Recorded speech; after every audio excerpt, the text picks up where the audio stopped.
Throughout most of my greenhouse, I have built raised beds that are made from galvanised iron or Colorbond that are what I would term as half height beds. Not the full height of the sheet, but half the sheet. And I found these really good. In the greenhouse, I find it's a disadvantage to actually lift it the full height because you have a limit to your growth with the roof. And if you have your raised bed too high and you grow something taller like tomatoes or corn, you're going to be banging on the roof, so to speak. So the half height works great. Now along this side, I have a low bed which was contained simply by this sleeper. Now I prefer to raise it a little bit, at least the part that I'm using along here. So I've got a little bit of scrap iron that I've dragged out of the shed today, and I believe that I can make that into a nice little raised bed here. I'm only bringing it up just that little bit, probably about so high, and it will contain this better. I'll be able to get deeper topsoil, but also with the low bed here, because the actual soil level behind it is up here somewhere of the bank, tends to sometimes be a little bit too damp, particularly over winter. So raising it that a little bit will make it a little bit drier. I'm able to control the moisture level better then. So first thing I've got to do is clean this up.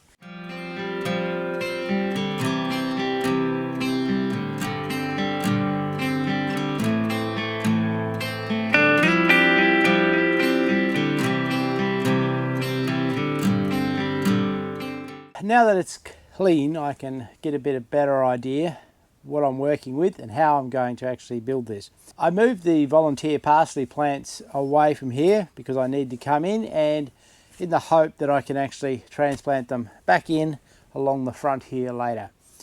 Now there is some beautiful black compost from straw bale gardening here, and it is a shame to lose that down underneath some topsoil, but there is also a weed problem that came with this particular straw bales that I used here. They had some seed in them, a grass seed, and it's been a problem. So putting it down deeper won't really hurt in this case. I've got these two long pieces, neither of which are long enough on their own,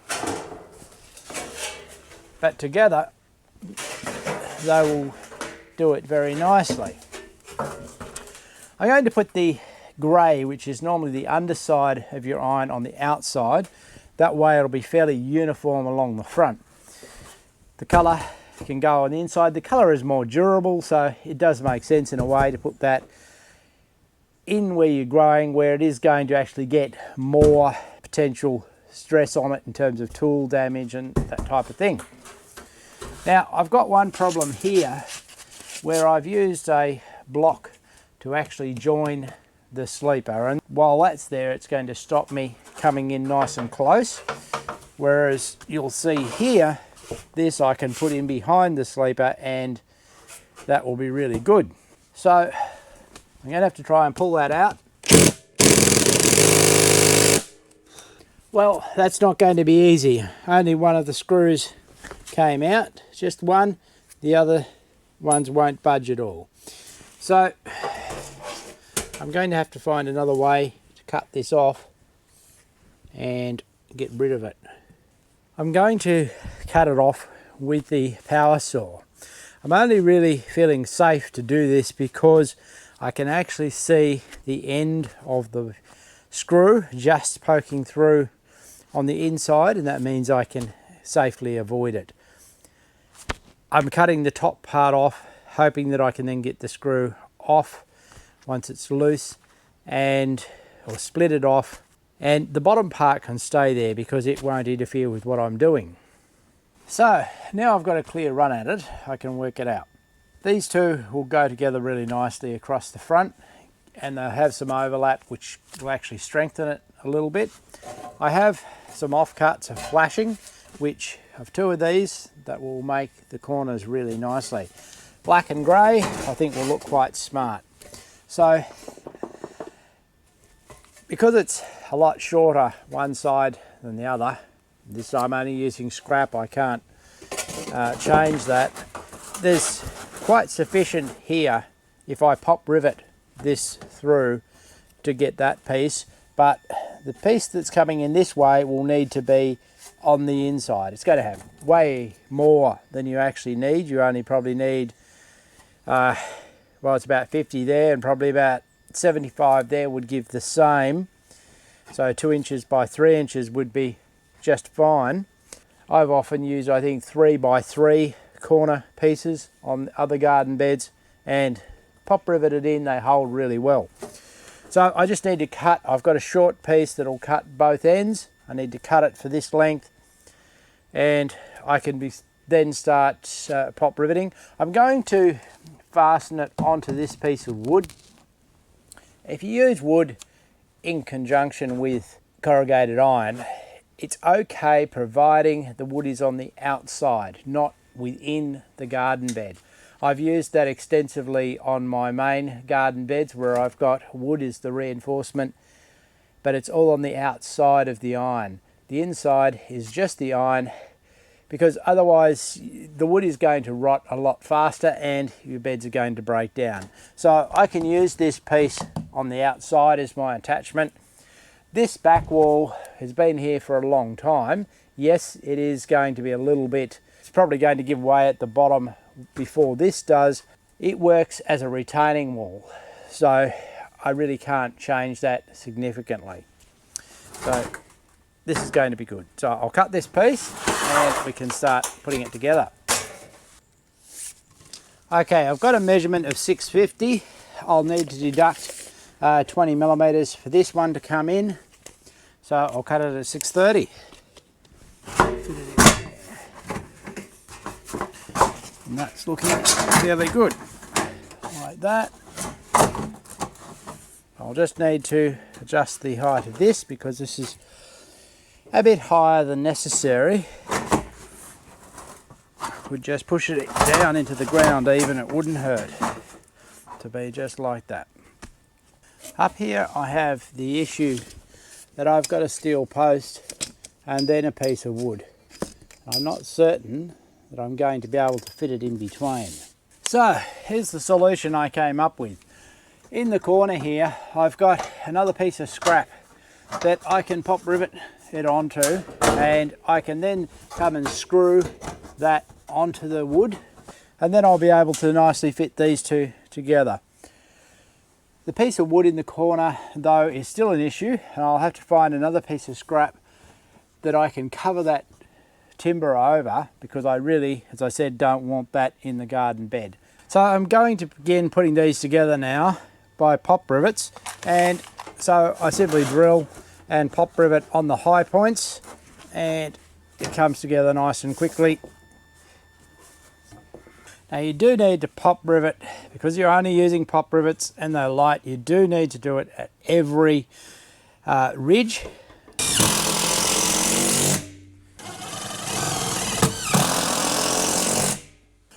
And that's this end held nice and firmly. This end is basically the same process, except that I need to take it out because the plastics here is in the road and I can't work if I drill through from this way, should I say, I'm likely to go through the plastic. So it's better to take it out and do it separately. And I also have to fasten this piece on the end.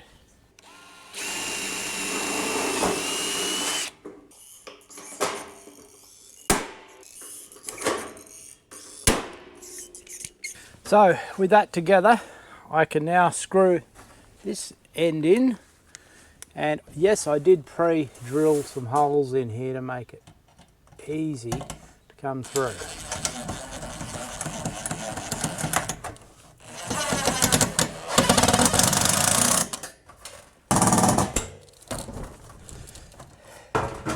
So the last connection here is to bring these together.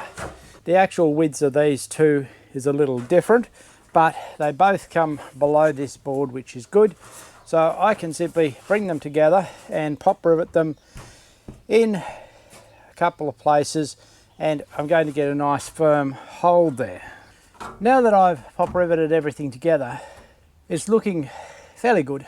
Admittedly, this is not the prettiest bed that you could build because I'm building from scrap, and I'm also incorporating what's there.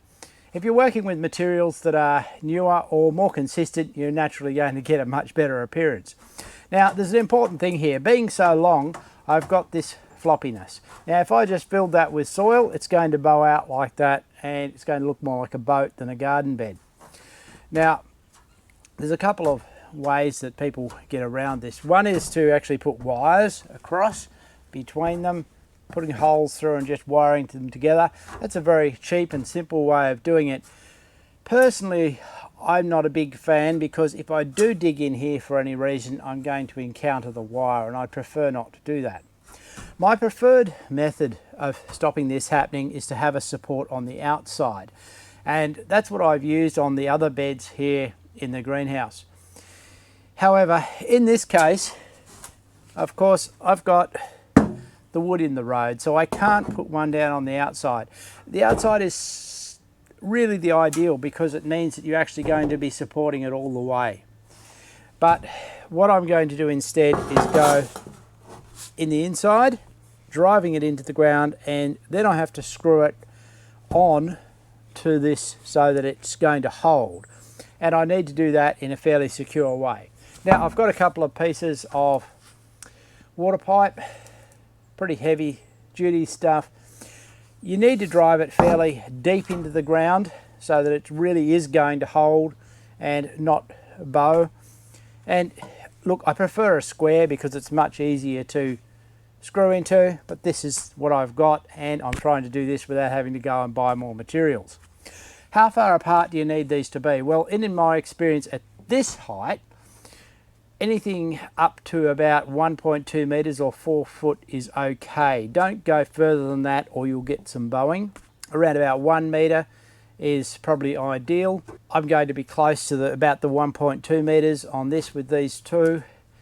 If you have a higher bed, then you probably need more supports to hold it together so that this bowing doesn't occur. So it's important to try and get them as straight as you can, and hopefully you haven't got much resistance in the ground. I'm grateful that this soil has very few rocks. If I had rocky soil underneath, I'd be in trouble. Now, in screwing these in, I've used a washer as well to reduce the chance of breakout. Now that I've got everything fastened, I'm going to start filling it with topsoil. I still need to make it safe. I still need to do the edges, but I haven't got the conduit that I need, so that'll have to wait till I get to a hardware store. But for now, some topsoil can go in. I'm back here this morning to finish this bed off. Now, you'll notice that I have replanted the parsley back in that I took out. I've only got a little bit of compost there in the front because I was running out. I was scraping the bottom of the barrel, so to speak. I will get more and cover the rest with compost, and you'll have noticed that I've left quite a bit of space here because every year I add more compost. I sometimes use mulch, and I need space for it potentially to rise. It's a mistake. One that I often see made is to actually fill these beds right to the top. With the steel posts that I put in, the steel pipe that I drove in to keep this stable, to protect the end, I've simply got a couple of rubber feet that would go over it, and so they very easily slip on. Well, should be easy. There they go. They just go over the top, and that makes it safe, and you're not going to injure yourself on any edges there or hurt yourself. So that's a very cheap, yes, I did have to buy that part, but a very cheap way of solving that problem. For the edge itself, I went to the hardware store and purchased some electrical conduit. Now this is just 20mm conduit, very cheap, about a fraction over 80 cents a metre it costs me here in Australia. So what I will do is mark that to length, cut it, and then I will split it lengthwise. Now my favourite way of doing that is with the multi-tool, but there are other ways you could do that. Now that I've split it lengthwise, the task is to push this on. Now, my experience is it's always best to start at one end and push it along rather than try and fit it over, because it is fairly tight, which I quite like that fact. I've already put the ends on. They were a little bit difficult in this area because of the fact that they're harder to get at and are very short. If you're doing a normal bed with all sides accessible, it's going to be much easier. The last end can present a little challenge, and sometimes you need a screwdriver to actually get it over, to sort of separate it a bit.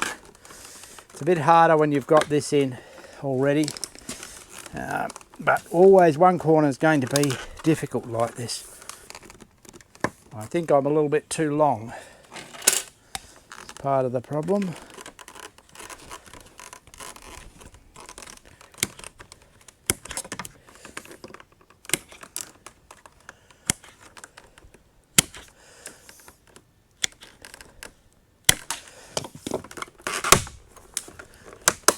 Aha!